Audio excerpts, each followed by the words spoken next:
सभी लोगों को नमस्कार। आप सभी का स्वागत है अपने प्यारे से YouTube चैनल केमिस्ट्री ज्ञानम में। तो आज हम लेकर के आए हैं एक बहुत बढ़िया क्वेश्चन, और इस क्वेश्चन में बच्चे अक्सर गलती कर देंगे, और ये क्वेश्चन रिलेटेड है विलियमसन सिंथेसिस से। देखते हैं, ये कई बार बोर्ड में पूछा गया और बच्चे यहाँ पे अक्सर गलती करते हैं। तो आइए देखते हैं कि क्या है इसमें और कैसे विलियमसन सिंथेसिस होगी। तो देखिए, सबसे पहले ये क्वेश्चन है, यहाँ पर 3 डिग्री हमने एल्काइल हाइलाइट लिया है, यहाँ पर 1 डिग्री लिया है, मींस यहाँ पे टर्सरी है, यहाँ पे प्राइमरी है, और इसकी रिएक्शन किससे हो रही है? सोडियम एथॉक्साइड से। यहाँ पर भी सोडियम एथॉक्साइड से, यहाँ पे मैंने ले लिया है सोडियम मेथॉक्साइड ले लिया है। तो ये क्वेश्चन कैसे होगा? बच्चे पहले नंबर वाले क्वेश्चन पे गलती अक्सर करेंगे, इन पे तो उनको साफ क्लियर रहता है कि विलियमसन सिंथेसिस होगा और क्वेश्चन को कर ले जाते हैं। कैसे होगा विलियमसन सिंथेसिस, जरा देखिए। इस पे निगेटिव चार्ज है, इस पे पॉजिटिव चार्ज है पार्शियली, यहां से ये निगेटिव निकलेगा और इस पॉजिटिव से जुड़ जाएगा। तो यहाँ पे क्या बन जाएगा? NaI प्लस, यहाँ पे क्या बचेगा? ये C2H5 इधर लिखा, ये C2H5 और O, तो इसके साथ क्या लग जाएगा? ये इधर वाला हिस्सा लग जाएगा। तो जोड़ करके चुपचाप ऐसे लिख दीजिए। तो C2H5, फिर O लिखा है, O, फिर C2H5, ये C2H5 लिखा पूरा, तो C2H5। तो क्या बन गया है? डाई इथाइल ईथर बन गया है। इसी तरीके से अगर हम यहाँ पे कराएं रिएक्शन को, तो क्या होगा? यहाँ पे निगेटिव चार्ज, यहाँ पे पॉजिटिव, यहाँ से इस निगेटिव वाले को हटाइए तो ये निगेटिव आएगा, ये पॉजिटिव साथ जाएगा, ये वाला हिस्सा इसके साथ चला आएगा। तो CH3O CH3 प्लस NaI। ये दो बातें तो बहुत आसान सी थी, इनमें कोई दिक्कत नहीं थी, विलियमसन सिंथेसिस का हिस्सा है। विलियमसन सिंथेसिस में 2 मिनट में डिस्कस किए ले रहा हूं कैसे होगी। लेकिन ये वाले में क्या हो रहा है, इस रिएक्शन में ऐसा बिल्कुल नहीं हो रहा। यहां पर हमें क्या प्रोडक्ट मिलता है? यहाँ पे product CH3C double bond CH2 और फिर CH3 plus NaI plus C2H5OH, ये प्रोडक्ट मिलता है। अगर बच्चे यहाँ पर भी ईथर बना देंगे तो यहाँ पे क्या हो जाएगी? गलती। और अक्सर बना देते हैं और यहाँ पे गलतियां करते हैं। तो क्यों ऐसा हो रहा है? ये यहाँ पे एल्कीन क्यों बन रही है? यहाँ पर ईथर बन गया, यहाँ पे ईथर बन गया, लेकिन यहाँ पर एल्कीन क्यों बन गई? तो इसका मेन रीजन है विलियमसन सिंथेसिस। विलियमसन सिंथेसिस के बारे में डिस्कस कर रहा हूं।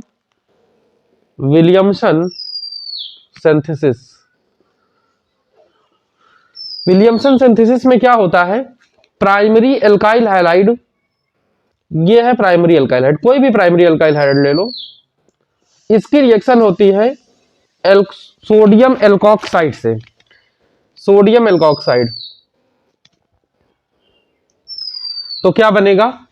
यहां पे I को Na के साथ भेज दो, बाकी इसको चुपचाप ऐसे जोड़ दो, तो R-OR प्लस NaI। यहां पे ये कैसा होना चाहिए? एल्काइल हैलाइड, ये आयोडाइड हमने ले लिया, आप लोग कोई भी एल्काइल हैलाइड ले सकते हैं, ये प्राइमरी होना चाहिए। ये इसकी कंडीशन है कि प्राइमरी एल्काइल हैलाइड यूज होता है, एल्काइल हैलाइड। अच्छा, इसका रीजन क्या है क्यों प्राइमरी हम लोग यूज करते हैं? क्योंकि विलियमसन सिंथेसिस SN2 रिएक्शन को फॉलो करती है। उसका जो मैकेनिज्म है SN2 के बेस पे होता है, SN2 रिएक्शन को फॉलो करेगा, और SN2 में हम लोग जानते हैं एस्टेरिक हिंड्रेंस कम से कम होना चाहिए। एस्टेरिक हिंड्रेंस कब से कम होगा? तो देखिए, ये इसके मैकेनिज्म को समझिए तो फिर पूरी बात क्लियर होगी। यहां पर अगर मैं कुछ ऐसा कराऊं स्टेप फर्स्ट में, कि क्या करो कि यहां से R-ONA जो है, ये इलेक्ट्रॉन लेके भागेगा, अब सोडियम अपने इलेक्ट्रॉन डोनेट करेगा ऑक्सीजन को, तो यहां से क्या बनेगा? R-O- plus Na plus. तो ये क्या हो गया? न्यूक्लियोफाइल। न्यूक्लियोफाइल, ये न्यूक्लियोफाइल आएगा इस एल्काइल आयोडाइड पे अटैक करने के लिए, तो RI प्लस RO-, ये न्यूक्लियोफाइल आया अटैक करने के लिए। तो ये क्या करेगा? SN2 रिएक्शन को फॉलो कर रहा है, तो SN2 रिएक्शन में होता है बैक अटैक, तो ये फ्रंट से अटैक कर नहीं पाएगा। तो ये इसके इलेक्ट्रॉन इधर जैसे ही खींचे इसने आयोडीन ने, तो यहां पे आएगा पार्शियल निगेटिव, इस पे आएगा पार्शियल पॉजिटिव, तो ये बैक से क्या कर देगा? अटैक। बॉन्ड ब्रेक नहीं हुआ, पार्शियल पॉजिटिव पार्शियल नेगेटिव आया, तो ये बैक से अटैक किया, तो बैक से जैसे ही अटैक किया तो ये आया आर, यहां पे बॉन्ड ब्रेक होने लगा है, तो यहां पे हमने डैश से किया, और यहां पर ओ और इस वाले आर के बीच बॉन्ड का क्या हो रहा, फॉर्मेशन हो रहा है, तो ये उसकी इंटरमीडिएट स्टेट बन गई, ये इसकी क्या बन गई है, इंटरमीडिएट स्टेट बन गई है।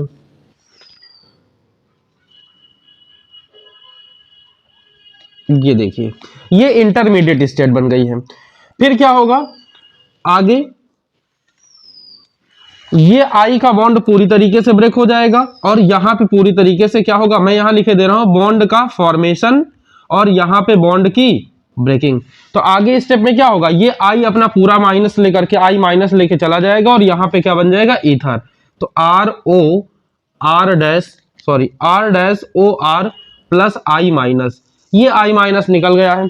तो इस तरीके से देखिए ईथर बन गया। यहां पे क्या है हो रहा है, बैक अटैक हो रहा है। बैक अटैक तभी हो पाएगा जब ये आर जो है इस पे क्या लगा हो, ये 1 डिग्री हो, प्राइमरी हो। कैसे, देखिए मैं दिखाता हूं। अगर यहां पे मैंने लिया CH3, ये ऐसे, इस कार्बन पर सभी बल्कि ग्रुप लग गए हैं, ये भी भारी, ये भी भारी, ये सब तीन के तीनों भारी भारी ग्रुप लगे। अगर अब ये R dash O minus back attack करने आएगा, तो यहां से तो जगह ही नहीं अटैक करने के लिए, ये सभी ग्रुप भारी भारी हैं, तो इनको क्या करेगा, पुश कर ही नहीं पाएगा। पुश कर नहीं पाएगा तो यहाँ पे स्टेरिक हिंड्रेंस क्या हो रहा है, बहुत ज्यादा लग रहा है। तो ये 2 डिग्री को, ये 3 डिग्री एल्काइल हैलाइड है, तो ये SN2 रिएक्शन को फॉलो नहीं कर पाएगा। तो जब ये SN2 नहीं फॉलो करेगा, क्यों नहीं करेगा, क्योंकि यहाँ पे ये सब क्या है, भारी ग्रुप लग गए हैं। यहाँ पे स्टेरिक हिंड्रेंस इस वाले कार्बन पे क्या हो रहा है, बढ़ गया, इसलिए ये SN2 रिएक्शन को फॉलो नहीं कर रहा। जब ये स्टेरिक हिंड्रेंस की वजह से ये SN2 रिएक्शन को नहीं फॉलो कर रहा है, तब होगा क्या, तब ये फॉलो करने लगता है किसको, ये फॉलो करता है एलिमिनेशन रिएक्शन को। और एलिमिनेशन रिएक्शन को जब ये फॉलो करेगा, तो वहां पे देखिए प्रोडक्ट कैसे होगा। मैं वहां पे पहले वाले क्वेश्चन को ले रहा हूं, CH3 C CH2 और इसके H को खोल करके लिख दिया, ये CH3 ही लिखा हुआ है यहां पर, CH3 और ये I, ये किससे रिएक्शन कर रहा है, C2H5ONa से, C2H5ONa, इसके ऊपर निगेटिव है, इसके ऊपर पॉजिटिव है। यहां से क्या होगा, एलिमिनेशन होगा, ये अपने इलेक्ट्रॉन इसको डोनेट करेगा, इस यहां पे डोनेट करेगा। जैसे यहां पे अपने इलेक्ट्रॉन दिया, वैसे ही यहां पर क्या होगा, इस कार्बन की वैलेंसी क्या होने लगेगी, बढ़ने लगेगी, और ये क्या होगा, अनस्टेबल होने लगेगा। जैसे ही अनस्टेबल होगा, वैसे ये आई अपने इलेक्ट्रॉन लेकर के भागेगा, और ये भागेगा तो किसके साथ जाएगा, सोडियम के साथ चला जाएगा। तो जब ये सोडियम के साथ गया तो माइनस में क्या निकल गया, NaI। यहां से H+, ये H अपने इलेक्ट्रॉन दिया था, इसलिए यहां पे H+ बना, और ये H+ किसके साथ चला गया, C2H5OH के साथ। तो और क्या निकल के गया, C2H5OH बन गया। और यहां पर ये इसने इलेक्ट्रॉन यहां पे डोनेट किए थे, इसलिए यहां पे क्या आ गया, डबल बॉन्ड। तो CH3 C double bond CH2, और यहां पे क्या हो गया, CH3। तो इस जगह में पूरी कहानी थी। ये कौन सी रिएक्शन होने लगी, एलिमिनेशन रिएक्शन। क्यों होने लगी, क्योंकि SN2 फॉलो नहीं करेगा। क्यों नहीं फॉलो करेगा, क्योंकि स्टेरिक हिंड्रेंस ये भारी भारी ग्रुप की वजह से इस कार्बन पे क्या हो गया है, बढ़ गया है। क्यों, क्योंकि SN2 हमेशा बैक अटैक करवाता है, और SN2 बैक अटैक करने के लिए ये ग्रुप कैसे होने चाहिए, हल्के होने चाहिए। तो इसी वजह से ऐसा हो रहा है। ये हाइड्रोजन अपने इलेक्ट्रॉन यहाँ डोनेट किया, H+ निकला, H+ ने इस नेगेटिव पे अटैक किया, तो C2H5OH गया। यहां से इसकी वैलेंसी क्या होती है, 4, यहाँ पे लेकिन बढ़ने लगी थी, इसलिए क्या हो गया, अनस्टेबल हो गया। अनस्टेबल होने की वजह से I- यहाँ से निकलेगा, सोडियम के साथ जाएगा, तो NaI, और इस तरीके से यहाँ पे एल्कीन बन गई है। हमें लगता है कि बहुत बढ़िया से इस क्वेश्चन को समझ गए होंगे आप लोग, और ये क्वेश्चन बहुत इंपॉर्टेंट है। ये क्वेश्चन पूछ लिया जाता है, बच्चे इसी वाले को याद किए रहते हैं, और सीधा यहाँ पे प्रोडक्ट ईथर के फॉर्म में बना देते हैं, जो कि एकदम क्या हो जाता है, गलत हो जाता है। तो ठीक है, मिलते हैं अगले वीडियो में, और तब तक इसी तरीके से आप छोटे छोटे वीडियो देखते रहिए, और अपनी तैयारी और बेहतर बनाए रखिए। लास्ट तक वीडियो देखा करिए, जिससे कि लास्ट तक जो भी जानकारी हम देते हैं वो एकदम क्लियर आपको पता चल सके, सारे कॉन्सेप्ट एकदम क्लियर हो सके। ठीक है, तो ठीक, मिलते हैं अगले वीडियो में। धन्यवाद।